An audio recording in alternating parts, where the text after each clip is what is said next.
Oh, you did? Yeah, we're live. We're live. Do a little dance. Make a little love. Get down tonight. Get down tonight. I'm coming. That was a very awkward laugh. Really? Yeah. I didn't plan for it to be an awkward It laugh. sounded awkward in my ears. Sorry, everybody. Why are we sorry? Well, because I'm not sitting down yet. We're there. There are no expectations. Oh, jeez. I also wanted to say sorry for being a few minutes late. Yeah, but you're frazzled. I'm not frazzled. Carrie's frazzled. I want to say Can we send some love for Carrie being frazzled right now? I don't feel frazzled. Why are we late, you ask? Can you see out there? Are you able to see past our shoulders? There is a bit of a snow demonizing issue going on right now. 10 minutes ago. Oh, it still is. What are you It's not talking as bad, about? but like, There's no, a whiteout right now. It was like 5,000 times worse 5 minutes ago. Yeah, there's a whiteout going on right now. I don't so know why we're crazy. arguing about what kind of snow there is. That's why the internets weren't working. Yeah. That's what happens when you live in the mountains. It is. You know, we woke up this morning and we could see the mountain. And then we went downstairs and came back up, like, no joke, like 15 minutes later, and there was no mountain. Like, if we were to take your view over there right now, what you'd see are clouds and white. Yeah. Okay? But if you were with us an hour ago and we took your view over there, what you would have saw was primarily blue skies and a big, huge mountain. Yeah. It's awesome. The mountain's gone. Like, gone. David Blaine came and vanished our mountain, and the skies are no longer blue, they're white. It's fascinating. But you understand, I'm a city kid, so this is like fucked up for me. I grew up in the middle of a big downtown core, and then I moved to another very large city, massive, third biggest in the continent, downtown. Then I moved to Montreal. Not a huge city, but a city downtown. And now I'm in the mountains. I'm like, the weather changes every 35 to 40 seconds. Really, though? A funny story. Good morning, everybody. Karen, Connie, Mona, Kimberly, Mike, all of you. Good morning. Yes. Yes. I just wanted to add that, like, it was such a funny experience we had last night. Yes. Because we picked the kids up at school. We went to the gym. It was sunny. It was blue skies. It was gorgeous. We left the gym and we had to run a few errands, and it started to snow. Like, a monsoon of snow, which I don't think is an actual thing, but I'm going to make it a thing now. And we live, like, at the top of a mountain. Yeah.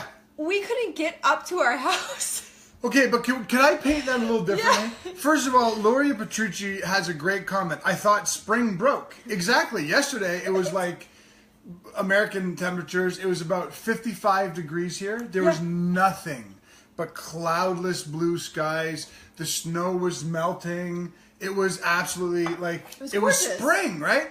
Okay, so we go to pick up our kids from school yesterday afternoon, and we're driving through this cloudless blue sky, 55 degree, all the snow is melting weather. We're like, oh, spring. Okay, so we pick up our kids, we drive back to, the area we live, we go to the gym. So we're working out, the kids have a big, beautiful indoor pool playground right adjacent to the gym. So they're going to do their thing, and we're going to do our thing.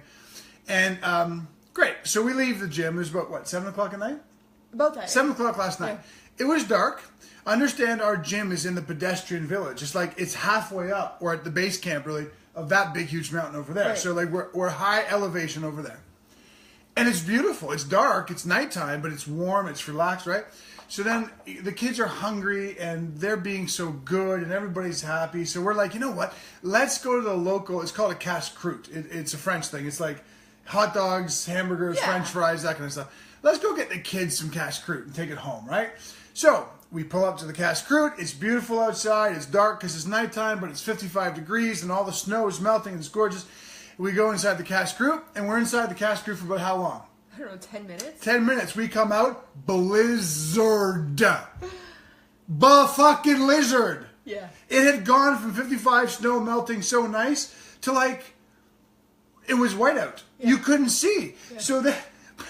So we live, as Carrie just said, at the top, the peak of a mountain. A smaller mountain in this region, but a mountain, right? Mm-hmm. And if you've ever been to the top of the mountain, to get there, you have to go up.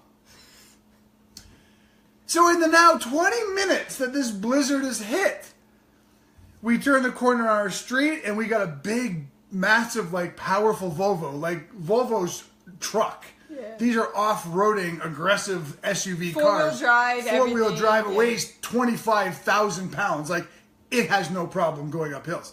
So we turn onto our street, which is where the incline starts.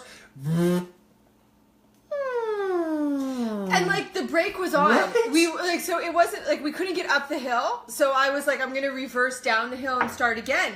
But I actually put my foot on the brake completely. Yes. The car just slid down the hill. Right? It was crazy. So quick, Mona, we're not talking about Montreal. We lived in Montreal for decades. Montreal is nothing. This is Mount Tremblant. This is the mountains, right? So then after you had the brake completely compressed, and we were sliding back down anyways, we go to a parking lot somewhere near our house and let the kids eat. Because they had their food to bring home. Yeah, you just eat. Go ahead and eat. Yeah. We'll hang. We talk, whatever. And so we're like, okay, so we have two choices. Go to a hotel for the night or try the hill one more time. So we're like, try the hill one more time. Like, maybe they've sanded it already because up here they do that fast, right? So, I forgot about this part. So this is take number 2 on trying to get home. So the Volvo's, right? We get to our hill, right? We make the turn where last time it went, right? This time it goes, and we're like, oh, yes. Could you make that noise one more time? Yes. So we're like climbing this hill. It's not going that fast, but we're making progress. And we knew we were going to make it at that point. You know, right? So we're going to get there. And just like we're all about to go, ooh, yeah, we're going to get home tonight, a deer does not run across the road. A deer stands in front of our car, so true, looks at us, and says this. What? So true. And so me and Carrie are like, get the fuck out of the way! What the hell are you doing? Get into the fucking forest! Don't just stand there! So then the deer is like, it hears us, so it gallops off, and our car stopped for a second, because, you know, you don't want to hit a deer. Yeah. And then we were like, oh, fuck. So she presses gas again, and our car goes boop, boop, boop, boop, boop, boop. And we got home. We made it! Yay! Woo! Much later than anticipated, but you know... And we're late on today's show because the that messed up us. Can you see now? Who can see? You can see the mountain again! You can see the mountain again. Like, David Blaine brought That's it back. awesome. But can you see it? There's no more snow. You know... The snow is gone, the mountain's there. Can I add This is fucked. something that was funny about last night for me as well? So, like, last night, Chase was very tired, and when Chase gets really tired, he talks non-stop, right? Right. So, here we are trying to get up the hill, and he's like, and I think if you do it this way, mommy, and Brian's like, buddy, I think you probably should just let mommy get up the hill right now. Right? It was so funny. And so far today, Chris Goldowski wins comment of the day. Evidently, deer are not impressed by 25,000 pounds of Volvo. You know, well played, brother. They're often on the hill as we're going down and coming but they up, get the they move. Have you ever seen a deer? This one was really like, he was like... He was. He looked at us like he was saying, what the fuck do you want? Like, no joke. Like, if you've ever seen a deer, or you've passed on a country road a deer, when a deer sees, hears, senses your car, it takes off. Mm-hmm. This deer stood in front of our car. Yeah, it was the headlights on a snowy, blizzardy day, and it was literally just looking at us like, where are you guys going? What's this? You guys getting stuck? It was awesome. But we're home. We are. And sorry for the lateness of today, but the internets, which apparently are fine now, because the mountain. I can see not only the mountain, but I can see all the way to the peak. It's awesome. I love it. I love this. The unpredictability of mountain living. So listen, I want to say this. Today's show is actually cool by us because we have this is almost like advanced Brian and Carrie teaching here. It is. This is like extracted from our mentor method, which is something that we'd love you all to participate in eventually, but this is like more advanced stuff. But we're going to distill it down to make it spiritually and practically so applicable today. So let's just kind of rehash the topic, right? This is all about a dependable method for safeguarding your mood and energy every single day. But let's extrapolate on that. This is our secret sauce. This is how we have high productivity, high efficiency, how we focus so well and so easily every day, is how we get flummoxed by a blizzard and a deer on the way home at 8:30 or 9 o'clock at night, but don't stress. It is what it is. This is our secret sauce. To non-reactivity as well. Right, non-reactivity of life, because, the fortune cookie about, eliminate negative people. How? You can't. No, but I'm being serious with that. How do you eliminate? There's negative people everywhere. You live in a bubble? Eliminate negative situations. I'd like to see the one person in the world who has no negative situations. Yeah. You can't live in a bubble. Yeah. Shit happens. Bad people happen. Bad things happen. How do you stand sturdy, strong in yourself and be rather immune to all of these factors? But and the benefit is, and I just want to say this one last thing, like, we get asked a lot by people, like, we're business owners, we're parents, we're athletes. How do we do it all? How do we have a 5-day-a-week show while we run a business, while we parent 2 fantastic kids, while we're both competitive athletes? We are able to focus and concentrate and be maximally efficient in everything we do. Shit, we nap every day, people, right? And, like, we don't have minions. Meaning we don't have 55 people around the world working for us. Yeah. We handle most of our own stuff. Yeah. But, like, how? Well, because we have a system and a secret sauce that allows us to stay maximally efficient, maximally focused, maximally in the moment all the time. Yeah. And that's what we're going to share with you today. So if that sounds cool, give me a yes. Or some hearts. Or a crew. Ooh. Ooh. Ooh. Ooh. He sounds like the car now. Where my crew at? Who? No, crew. So I want to say 2 things. The first thing I want to say, I can't remember. Nice. That's what I'm talking about right there. I literally had 2 things that I want to say, and it just like went whoop. It's gone. So I hope that one comes back.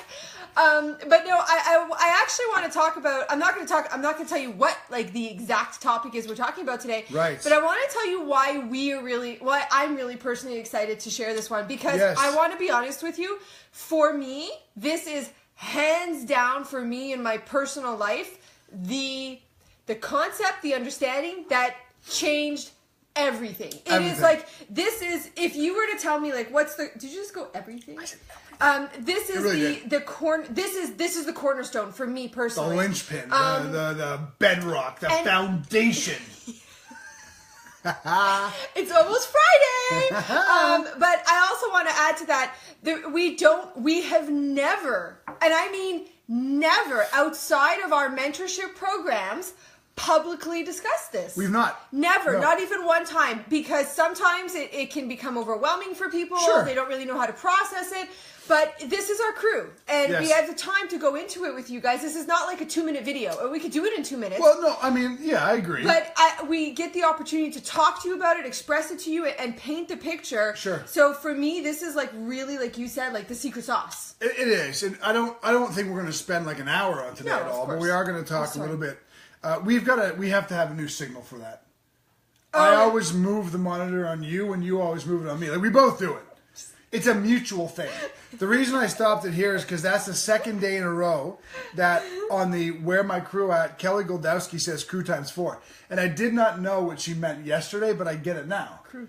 Yeah, well, 4 times, yeah. Because that was 3.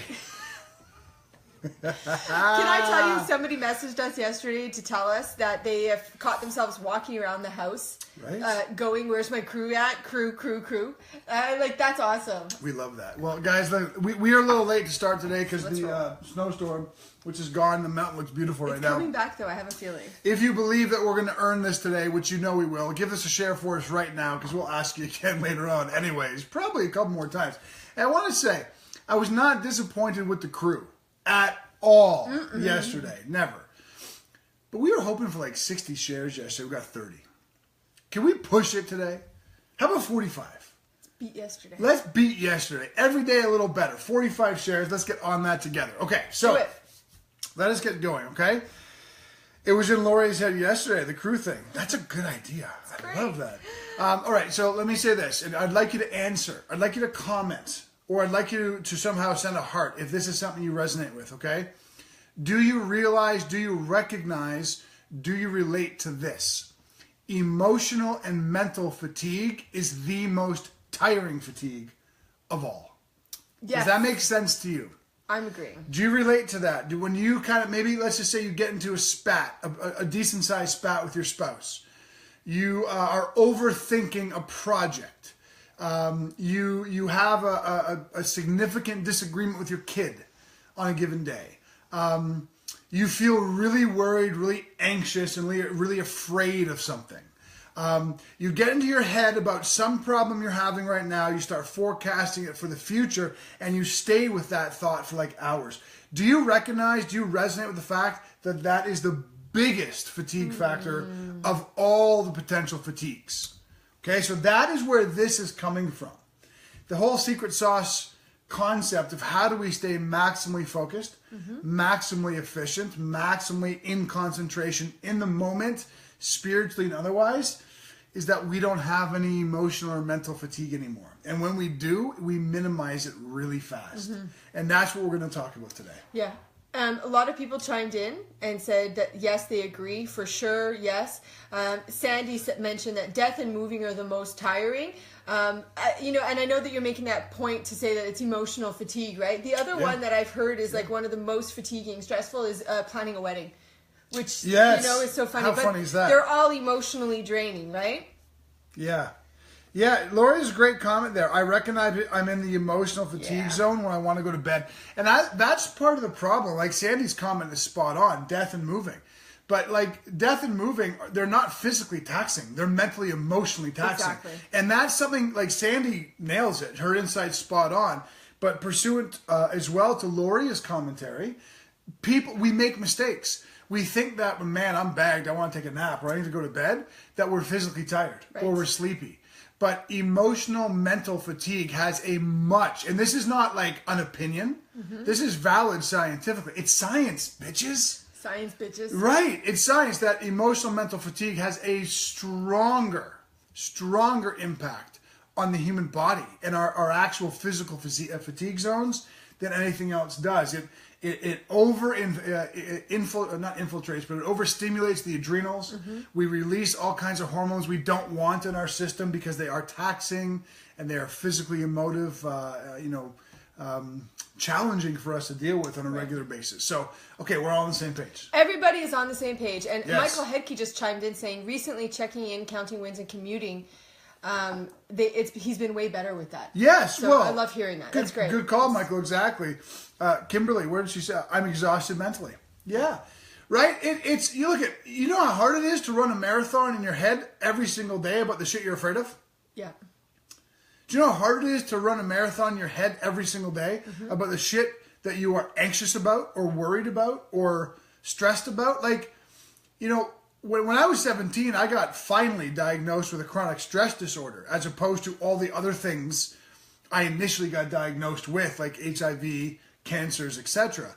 It ended up being a chronic stress disorder that was really just overactive adrenals, and I didn't have a mental emotional ability to turn off, to reposition the energies like we talked about yesterday.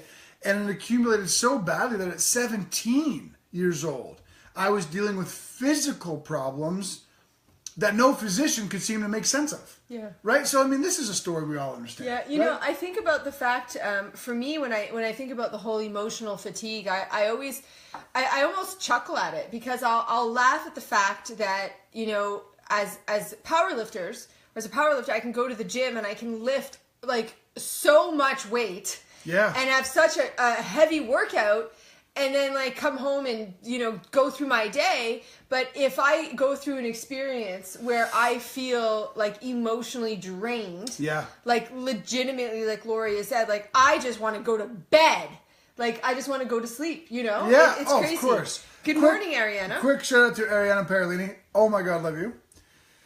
You guys are great. Great comments going on so far today, guys. Matt Anastasio, emotional fatigue has been one area that drains me at various times. Absolutely. So let's talk about that now. Here's the secret sauce. Okay, and it's a process. Everybody listen. Okay, it's a process. Look, if you want us to say just stop it, just do it, or just align, then go somewhere else. Like stop watching Brian&Carrie in the morning forever right now. We are going to give you tools. We are going to give you strategies. We are going to create an even bigger community of support, unconditional love, and safety where you can be yourself and work through this stuff together. Yeah. But that doesn't mean it's not going to be a process. It's going to be a process. We're saying it up front So if you don't like that, if you want a New Year's resolution or a pill or a quick fix, go somewhere else right now. Because you'll be back in 2 months. Fact. Okay? So, what we realized, Carrie and myself, and you have to understand where we were coming from, right? My background academically is in spirituality and philosophy. Carrie's background academically is in counseling and I suppose not grassroots, but clinical application of mental emotional health. Yeah, that's a fair way, right? Development. Yeah, so we would have, guys, we would have conversations for hours. Do you remember those days? We used to live in the tiniest little apartment in downtown Montreal, and the kids were young. So they would be in bed by like 8 o'clock, and we would like brew coffee, brew tea, and we would sit up to like 4 o'clock in the morning just talking about our backgrounds. Performance coach with Olympic athletes. What did I have to look for? How did I have to help them understand this?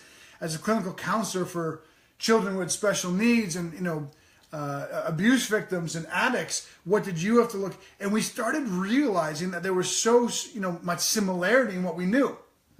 So rather than just making it about headlines and quick fix solutions, we decided to give it all a name and a process, okay? And what we initially called this was called CTSM, Change the Story Method. Because that, right? Flashback. How long? That was the initial thing we all realized. It's all just a story. Yeah. It's all just a story. Listen, we have empathy and we have understanding for hurt and trauma and challenge that you've had in the past. We have empathy and understanding for it. We've had it as well. But what we can tell you factually, scientifically, neurologically, philosophically, and spiritually is that what happened back then does not have any impact on now without us giving it permission to have impact.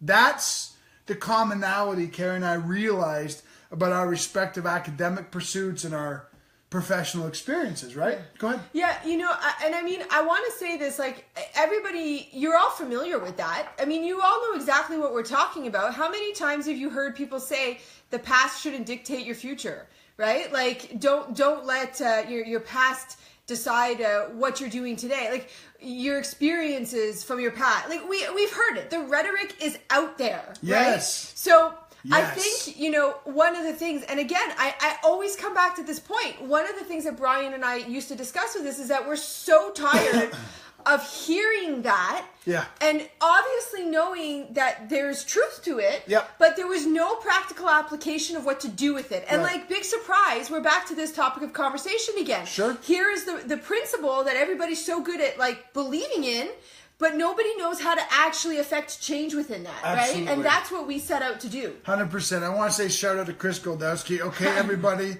let's all push the share button at the same time and blow this shit up all over Facebook. Chris, thank you. I love you. And I want to echo what Chris just said. We are earning the crap out of this today, so let's give this a share right now, okay?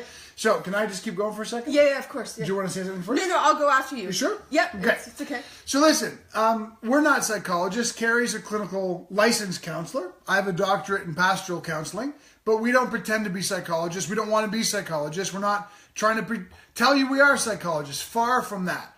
But one of the dangers that Carrie and I believe to be true, in certain populations, this is more than fine, but in a lot of populations, we find challenge with this. Diagnostics.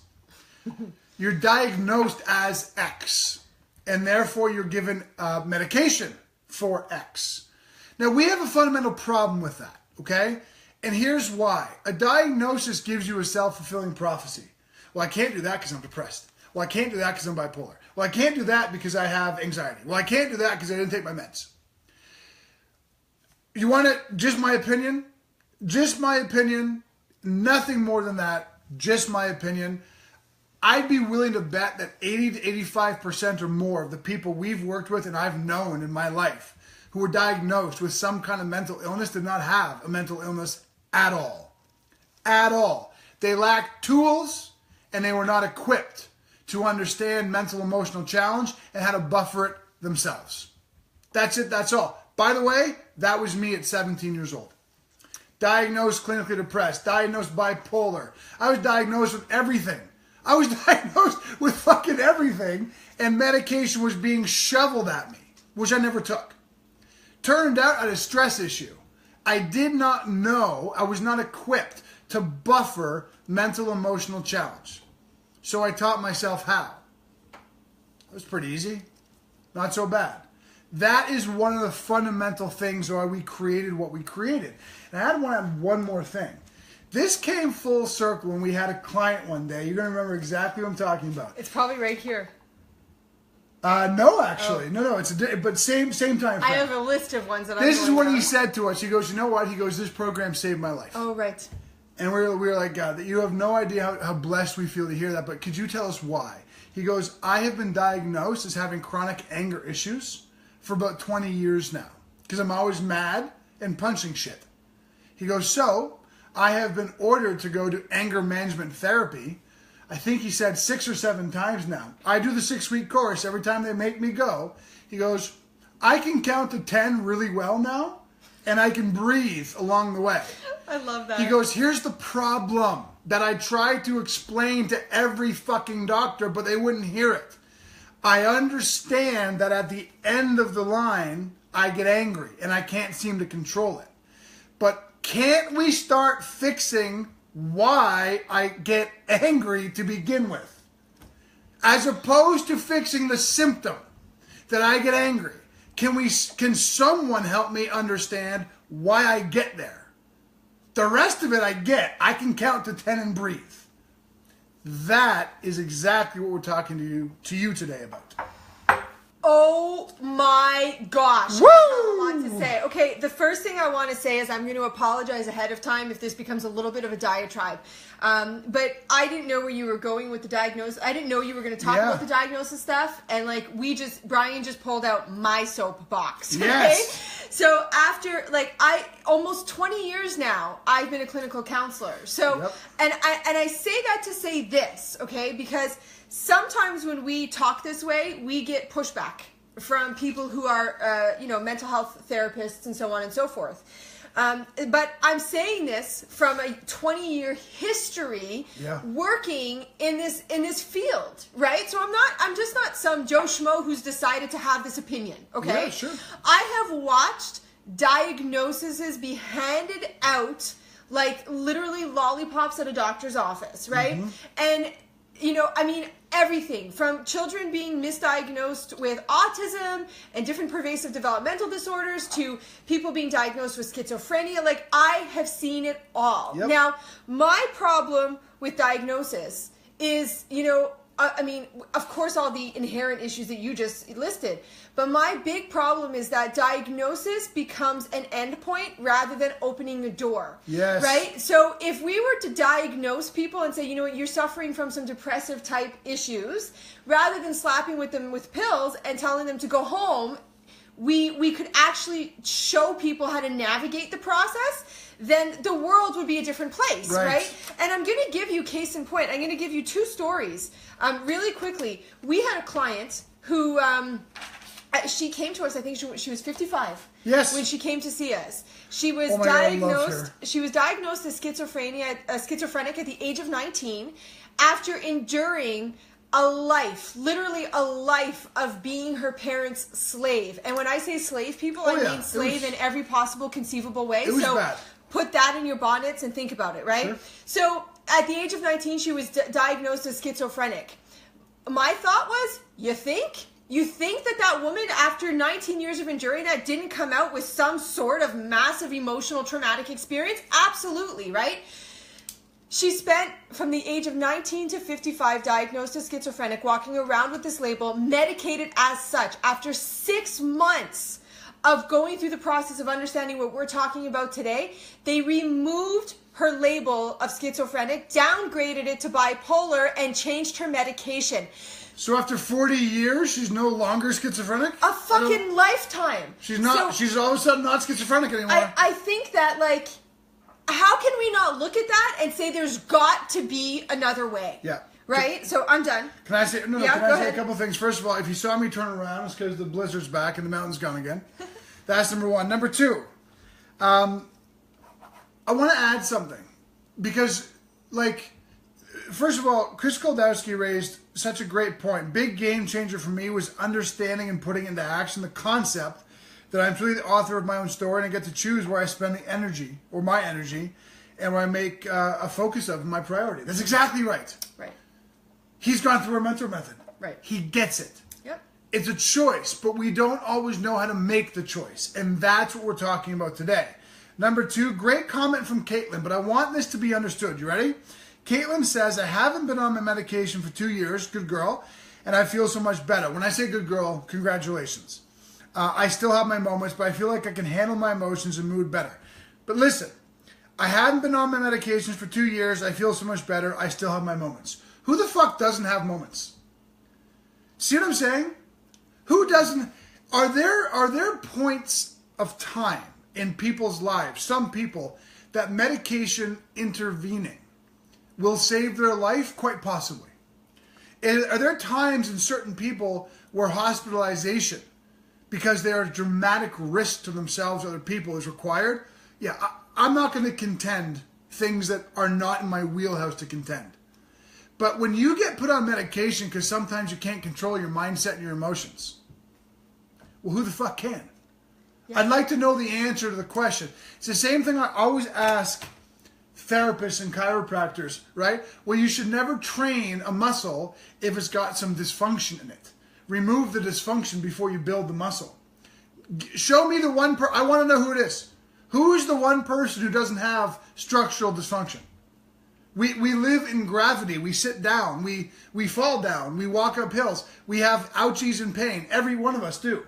So if you're going to wait for the day till the dysfunction's gone completely, you'll never be active again. Right. If we're going to only say that people who sometimes can't control their emotions need medication, well, that's all of us. Yeah. Right. That's every fucking person. Yeah. And it's stupid. Yeah. And we should call it stupid. Right. We should call it what it is. It's lazy. Mm-hmm. It's lazy and it's stupid. And you know what?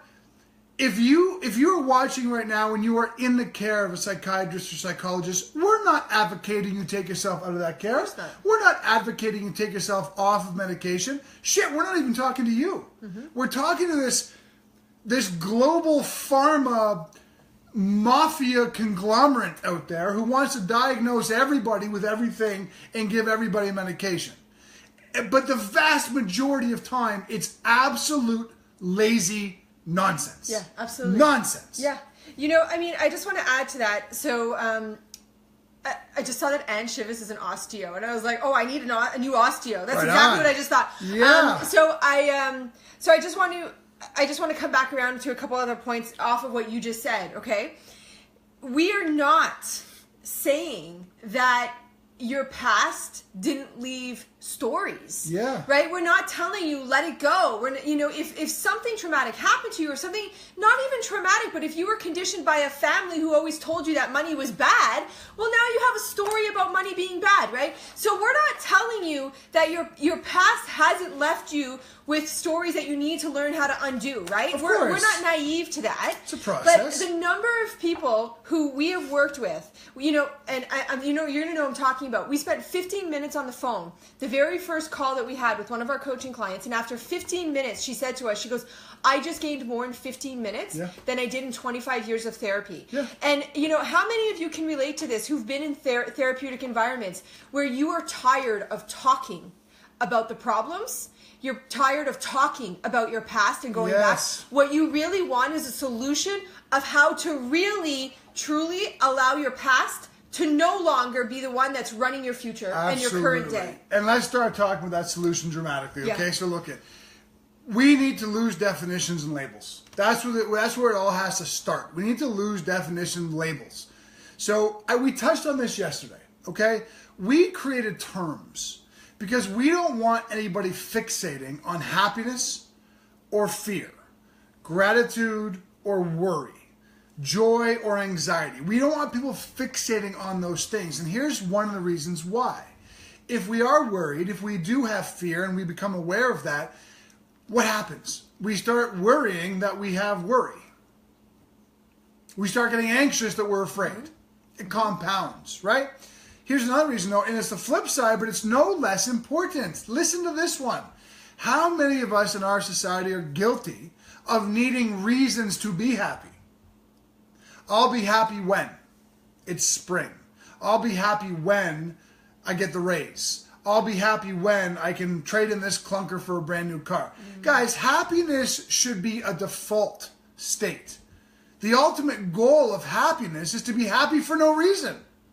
So that's spiritual and it's beautiful, but our broader point is that we don't have to have labels of fear, anxiety, worry, happy, joy, gratitude. What we have to simply do is decipher if we're in a good or bad zone. Okay? All the things that we would classically qualify as bad. But I want to change the definition of bad too to not serving. Mm-hmm. See, we're splicing down on purpose. Good or bad has its own definitions. Right. Sometimes we have to remove all of it. Yep. Just to understand that over in this column are emotions and thoughts that are not serving. You know what we call that? We call that bound nature. Okay? Nature being the context of how we are existing in the moment. Our nature in the moment. And if we are experiencing mental, emotional things that are not serving us, our nature is bound, meaning we're kind of locked into a position that's not serving us. We're worried about the future. We're regretting the past. We have fear. We have anxiety. We have jealousy. We have envy. We have cynicism. We have hatred and self-loathing towards us. Those things don't serve. Our nature in the moment is bound, okay?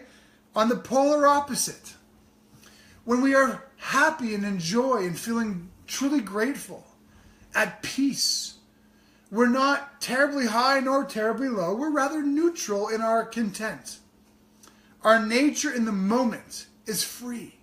We have freedom. We unbound ourselves from the shackles of modern life where it's supposed to be up and down. We're supposed to be worried about this and thinking about that. We have freedom just to be. Mm-hmm. And those are the two kind of polar things we want you to look at. Bound nature and free nature.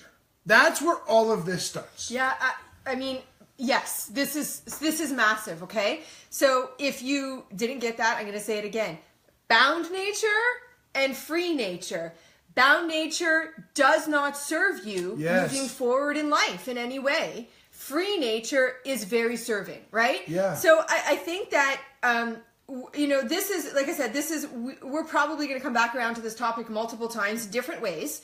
But I want to say this because now everybody's going to be like, oh, bound nature, what's that? How do I recognize that? I want to know more about this bound nature, right?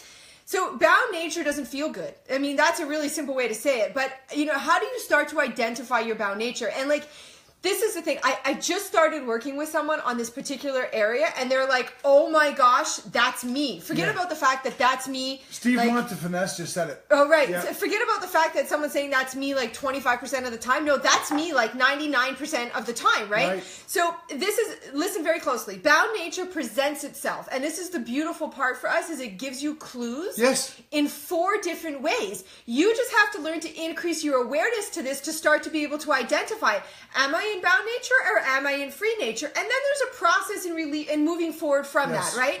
So are you in bound nature? Bound nature presents itself in 4 different ways. Your thoughts. Now, we've talked a little bit about learning your language. You think? Right? So when the language that's going on in your head is language that's not serving. So are you overthinking? Are you worried? Are you self-doubting? Are you being defeatist?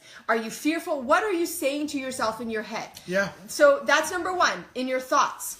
Number 2, it presents itself in the way you feel. Emotionally. So are you sad? Are you happy? Are you jealous? Are you angry? Right. Are you being passive aggressive? Right? Can I interrupt for one second? Okay, but here Carrie's points. There's 4 ways bound nature presents itself to you. The first is the way you think, the things you're saying to yourself.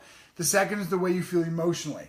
Why did we separate those two? Because they're two different things. Of course they are. You can be thinking and talking shit about yourself, to yourself, about your future, about your finances, about your wife, about your life, and you can be numb emotionally to all of that until it drops. And then all of a sudden, holy shit, I'm sad. I'm angry, I'm frustrated. And we don't know why. That's where societal bullshit starts taking over. We start trying to find reasons we're sad. Reasons we're angry. Reasons we're depressed. Well, because you've been talking to yourself like a fucking ninny. That's why. So we have to understand, sometimes thought pushes emotion. Sometimes emotion pushes thought. And I want to, before I give you the other two, I want to add to that, because Brian said we find reasons. And oftentimes what we actually are looking for is validation of why it's okay. 100%. You know what? It's normal that I feel stressed out right now because I have no money in my bank account. Or it's not. Or there's a better way to feel insofar as being able to move that forward. Okay? So remember, thoughts and feelings. The third way is in your physical symptomology, in your body.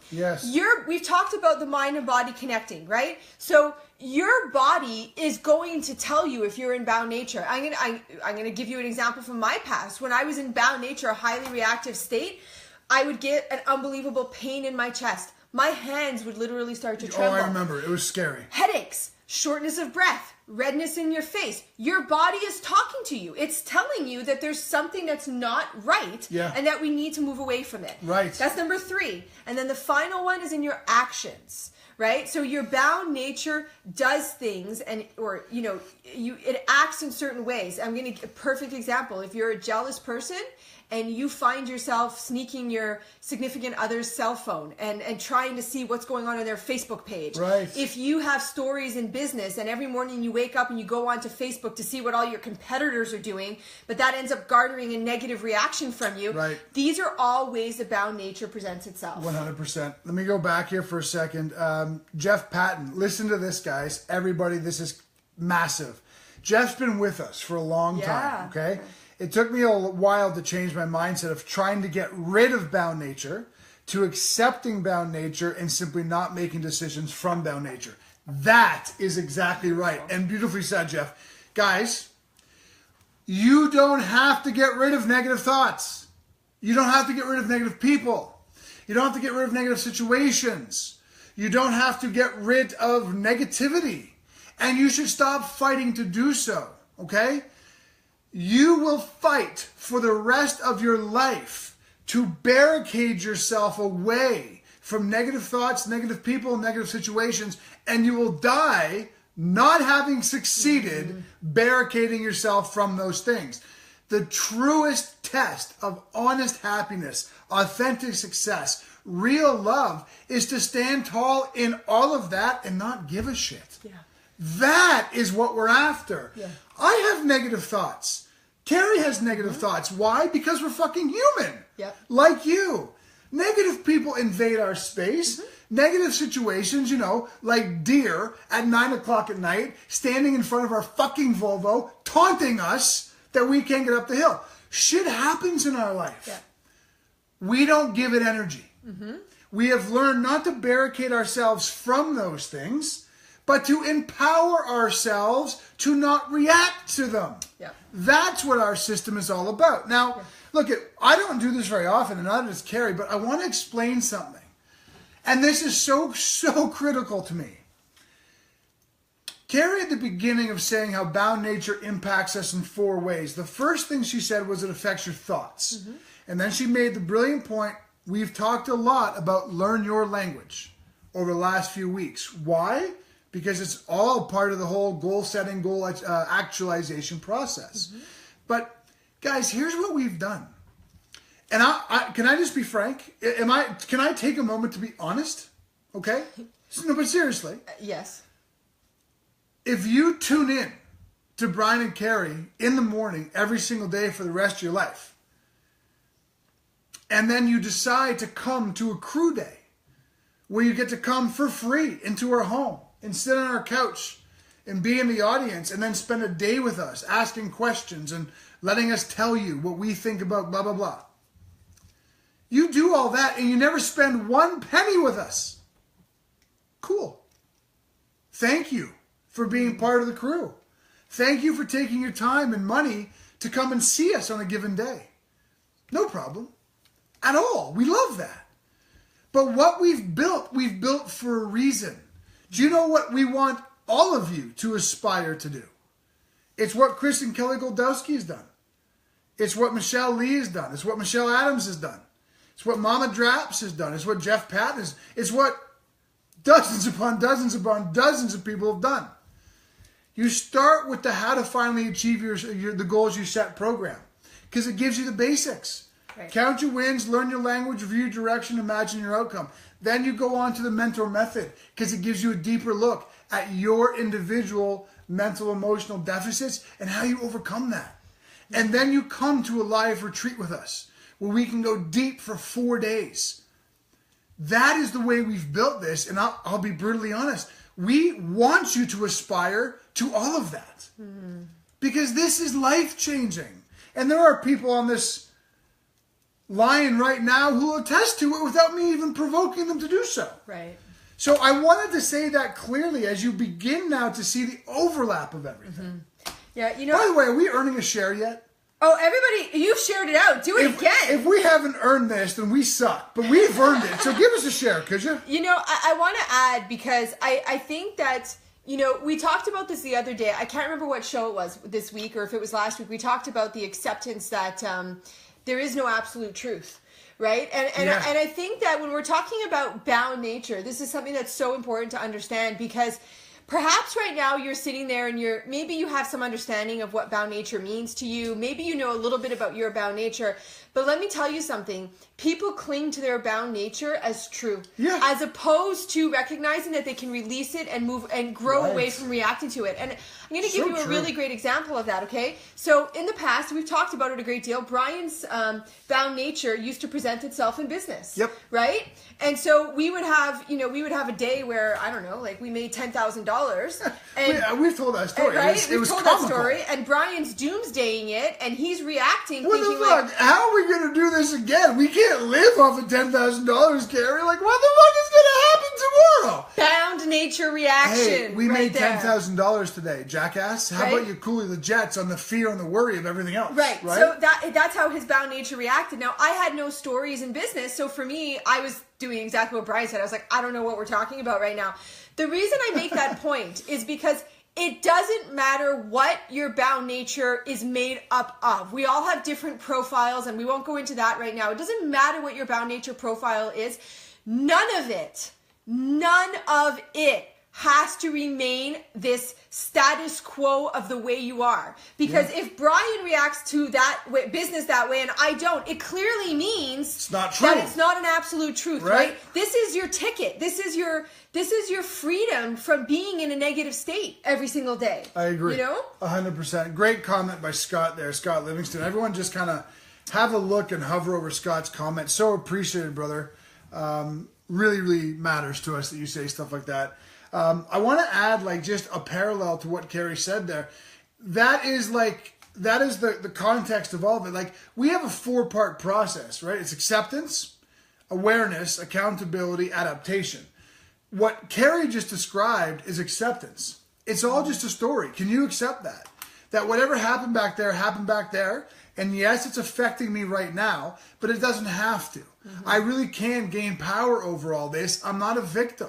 I don't have to stay enslaved to this stuff the rest of my life. It's all just a story. That can be challenging for people to grasp because we like to believe that the way we see the world, the way that we see it as biased from our past is the way it is. It's not the way it is. I love this quote, okay, Anais Nin. We don't see the world as it is. We see it as we are. So true. And once you can accept it's all just a story, you move into what we taught you today, bound nature versus free nature, which is awareness. Yeah. If it's all just a story, what's your story? Yeah. Where are you mentally and emotionally feeling bound and stuck? Mm-hmm. Once you start getting a grasp of that, my friends, everything fucking changes. Yeah, and I know that we're probably coming close to a close, but I want to leave you with this as my final thought, okay? You know, there is, in the self-awareness journey, the self-success journey, there's a lot of really confusing shit out there, is right? there ever? There's a reason we refer to it as bound nature and not something like your ego and all these different things, because nobody really the concept of ego confuses most like therapists, let alone, everybody else, right? We have made it so simple to understand because we were tired of trying to we'd read a book and we're like, okay, but what does this really mean? And what am I supposed to do with my unconscious right now? And I'm not really sure what to do. Yeah. So I always refer to it as spirituality made practical whenever we're talking about it, because there's an easier way. Absolutely. And that is what this all is. The easy way to the journey of self-awareness, self-growth, self-actualization, whatever you want to call it. I agree. In closing, let me just say this. The therapist's way typically is what happened. Let's talk about that. Because that is why you are the way you are, which means you are now like this and require this medication to numb you from remembering that. Okay? Our way is, I don't really care what happened. Because we all have a what happened in the past. Do we really want to spend, should we have a whose penis is bigger contest over whose past is worse? Right. Is that what it boils down to? Because if I had a shitty past, and you had a shitty past, but I'm great, and you're not, is your answer that you're going to tell me that your past was somehow shittier than my past? Or can we all just agree that it's a big bunch of who gives a shit? That the only power you have is right now, in the nature you're sitting in this moment. And you worrying about the future doesn't change the future. You being pissed, regretful, sad about the past doesn't change the past. All you have is right now. And you could control right now if you wanted to. If you wanted to learn how, you could control right now. And when you control right now, you mute the past and you create the future. That's why we put no bearing on what happened or what's gonna happen. We put all of our bearing on what is happening. Because that is something we can control. And we control this moment right. We create the future we want and leave the past where it belongs, in the past. Mic drop, and everybody's going pee with us. Oh, right on. Yeah. Matt says 2 of your favorite peeps. Oh, we love you, Right Matt. back at you, buddy. Everyone's going pee. Thanks for starting that, Steve. Appreciate that, man. Did we earn a share? If we did, give it to us today. We'd love that. 45 shares is what we're looking for. Yeah. And listen, guys, I already can't wait for tomorrow. Yeah. Who's going to be with us for Fucked Up Friday? I want to know if you're going to be here tomorrow. Oh, yeah. Oh, man, P. Yes, Steve. Attaboy. Yes. Oh, look at all the love. More. That was awesome today, says Sakowitz. Thanks, brother. Can I ask one more question? Yeah.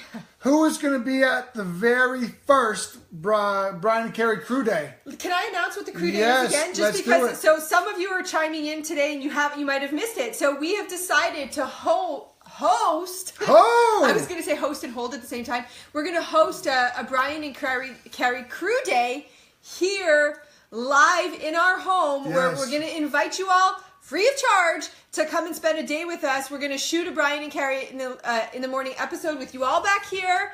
Spend the day together. Ask us sometime questions. in May. Let us talk. Let's break some bread and have a nice day. And Shivas has told me she's coming, and Nice. she's bringing guacamole. Love. Scotty Livingston's going to be here. Really? Lynette's going to be here. That's Best great. hour of my day, Tiffany. Tiffany, you live 4 hours from us. You got to get here, man. I want to say, by the way, I thought, Tiffany, your name was the one that made me think this today. I just want to give a shout out, and this is in May, Maureen. That's what we're looking for. That's right. Yeah. This isn't telling if you're not here every day, no big deal. But I just need to give a shout out to those of you who are here every day, because Tiffany is one of them who just stood out to me. Yes. Is here every single day with us, and it's just we love sharing this time with you. We do. Michael, we're looking for May. We're going to start making some announcements, when we actually create plans for it. Probably sometime next week. Sometime next week. So, guys, you were great. Fucked Up Fridays tomorrow. Share this again. Perhaps 7 or 8 more times today. Just joking. But thank you. Mad love. Mwah. See you later. Where's Bye. my crew at? Where's my mountain at? Crew.